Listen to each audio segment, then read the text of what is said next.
1.25 लाख का मेरा संकल्प था। 2.25 लाख रुद्राक्ष इस टाइम पर हो चुके हैं। 45 किलो वेट वजन इसका है। तो सिद्धियाँ प्राप्त होती है। ये कोई खुलासा करने की चीजें नहीं है। 2 साल का मैं चढ़ाया हुआ, दोनों के ऊपर चढ़ाया हुआ। पिताजी थे जब तक गुरु जी के पास आया करते। अब जब सब कुछ त्याग दिया तो घर से क्या मतलब। महाराज जी सबसे पहले प्रणाम आपको। प्रणाम जी। महाराज ने अपने सर के ऊपर 1.25 लाख रुद्राक्ष लगा रखे हैं। ये कैसे इन सबको संभालते हैं, कितना कष्ट होता है, क्या खान पान है और कितनी कठोर तपस्या कर रहे हैं और किस वजह से कर रहे हैं, ताकि आम जनता तक इसके बारे में जानकारी पहुंचे, उनको पता लगे कि ऐसा क्यों किया जा रहा है। सनातन धर्म को जिंदा रखने के लिए सिर्फ इन अखाड़ों का ही असर रहा है, अखाड़ों का ही हाथ रहा है, पूरा श्रेय इन्हीं को जाता है। क्योंकि हम अपने घरों में एक आम इंसान अगर देखता है तो उनको सही में कितने पूजा पाठ करते हैं, हम स्वयं ही देखें तो पूजा पाठ ना के बराबर होते हैं, लेकिन ये 24 घंटे 365 दिन और जिंदगी हमेशा पूरी तपस्या में, ध्यान में, साधना में इनमें लगाते हैं, तो इनकी बात ही अलग है।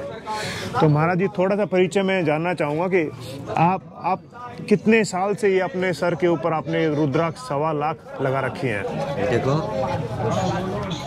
अर्धकुंभ जो यहीं प्रयागराज में अर्धकुंभ से मैंने स्टार्ट किया था, आज मेरे को पूरे 6 साल हो गए जी। 1.25 लाख रुद्राक्ष का संकल्प लिया था मैंने। 1.25 लाख 12 घंटे प्रति डेली का, 12 घंटे 12 साल की मैंने संकल्प लिया था जी। 6 साल मेरे को हो गए। 1.25 लाख का मेरा संकल्प था। 2.25 लाख रुद्राक्ष इस टाइम पर हो चुके हैं। अभी 2.25 लाख हो चुकी संख्या? 2.25 लाख की संख्या है।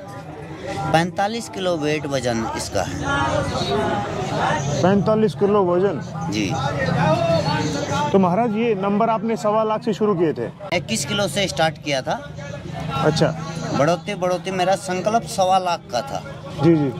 1.25 लाख का जो मेरा संकल्प था वो मैंने अपने चढ़ा लिए। उसके साथ में भी किसी भक्तजनों ने गिफ्ट जो दान किया माला की, गुरुजी एक माला हमारी तरफ से पहन लो, तो इस तरह करके 2.25 लाख रुद्राक्ष बन चुके हैं। 2500 माला।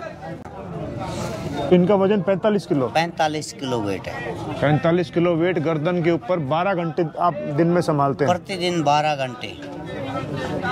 तो महाराज जी क्या ये आपके मन में इच्छा पिछले महाकुंभ में, अर्ध महाकुंभ में आपके दिमाग में ये क्यों आई थी? देखो, हम लोग क्या है, घर छोड़ा, बाहर छोड़ा, सब कुछ त्यागा, इसलिए साधु बने जी। साधु का मतलब क्या है? तपस्या करने के लिए साधु बने ना जी। संत बने किस लिए बने? इसलिए तो बने। परमात्मा को जब पा ही नहीं सके, जब उसको उसी को ग्रहण नहीं कर सके, उसी को नहीं पा सके, तो साधु बनने का क्या फायदा? ये हठ योग में आता है हम लोगों। इससे पहले भी हम लोगों ने जलधारा है, अग्नि तपस्या है, धरती में जो समाधि ली जाती है वो तपस्या है, खड़ी तपस्या है, ये सभी तपस्या कर चुका हूँ। ये हमारी जो है रुद्राक्ष वाली लास्ट हमारी तपस्या है। ये आपकी आखिरी तपस्या है? ये आखिरी तपस्या। तो आप इसको 12 साल बाद हटा देंगे? 12 साल बाद हमारा संकल्प 12 साल का है। देखो, ये हम निश्चित नहीं कर सकते हैं। देखो, शरीर तो परमात्मा का होता है जी। कब क्या प्राणी से फूंक निकल जाए जी जी, ठीक है ना।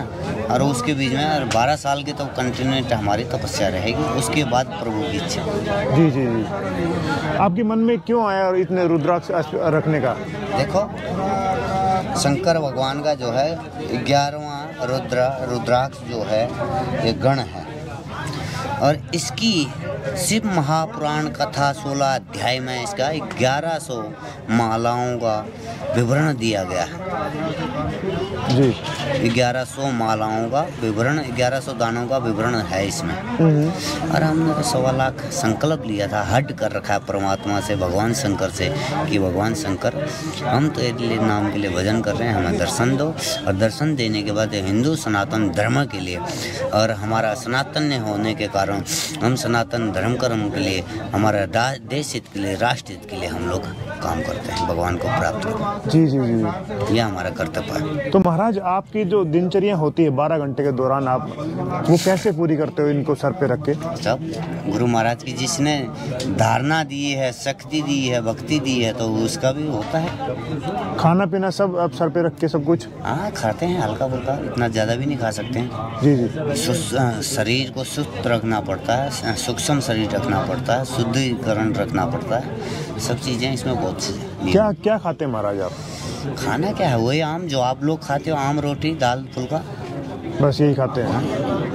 फल फ्रूट है, दाल फुल्का है, यही। तो महाराज आपने शुरू में ये जब रखी थी अपने सर के ऊपर, आपकी गर्दन में ज़्यादा पेन हुआ होगा, अब क्या है उतना ही पेन होता है या कम हो गया है? पेन तो होती है, ऐसी बात नहीं। अरे कोई जब माँ जो है बच्चे को दूध पिला, बच्चा जब तक रोता नहीं दूध नहीं पिलाती है जी, नहीं पिलाती ना, तो वैसे हमारा एक परमात्मा का, भगवान का हमारा नाता है। जी जी, और जब पेन दर्द शरीर में कष्ट नहीं होगा तो हम, जब तक हम रोएंगे नहीं तो जब तक हमारे को परमात्मा कैसे मिलेगा? कैसे मिलेगा?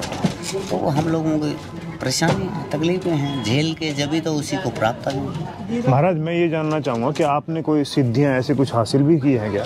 देखो ये चीज़ें, कोई ऐसी चीज़ नहीं है जो तपस्या करता है सिद्धियाँ प्राप्त नहीं होती हो, सिद्धियाँ प्राप्त होती है जी, और करी जाती है। एक खुलासा करने की चीज़ें नहीं है, ये होती हैं। और चीज़ें कुछ ऐसी चीज़ें होती हैं, गुरु लोगों पीरों की गुप्त चीज़ें रखी जाती हैं।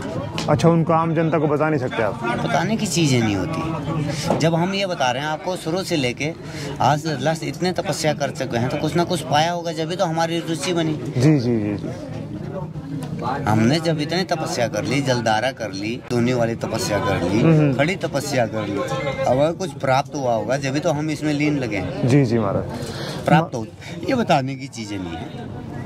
महाराज आप शुरू से बचपन से ही इन संस्था से, इनसे अखाड़ों से जुड़ गए थे महाराज? देखो हमारे माता पिताजी के बच्चे नहीं हुआ करते थे, और गुरु महाराज की कृपा से धोने की भस्मी के देने के बाद हमारे गुरु महाराज के कृपा से हमारे 3 बच्चे हुए। मैं बीच का हूँ, पहला और लास्ट जो है नहीं मना कर दिया था, पहले बीच का बच्चा है, 2 साल का मैं चढ़ाया हुआ, धोने के ऊपर चढ़ाया हुआ। अच्छा अच्छा, पंजाब में चढ़ा रखा हूँ। पंजाब में चढ़ाए थे? और आपका, मैं आपका पूरा जन्म स्थान जानना चाहूँ तो वो कौन सा रहा? देखो मेरे पिताजी ऐसे पीछे से जो है मैं वहाँ के थे बागेश्वर, और पिताजी की मेरी दिल्ली में रेलवे में टीटी थे जी, ठीक है, ब्राह्मण घर से दूध है हमारा जी, ठीक है जी, और हमारा रहन सहन ज़्यादा करके हरियाणा और पंजाब में रहा। पंजाब में रहा है। तो महाराज जी कभी आप घर भी जाते हैं? नहीं, हमने कोई घर से कोई मतलब नहीं। तो आपके परिवार वाले कभी आते हैं आपके पास?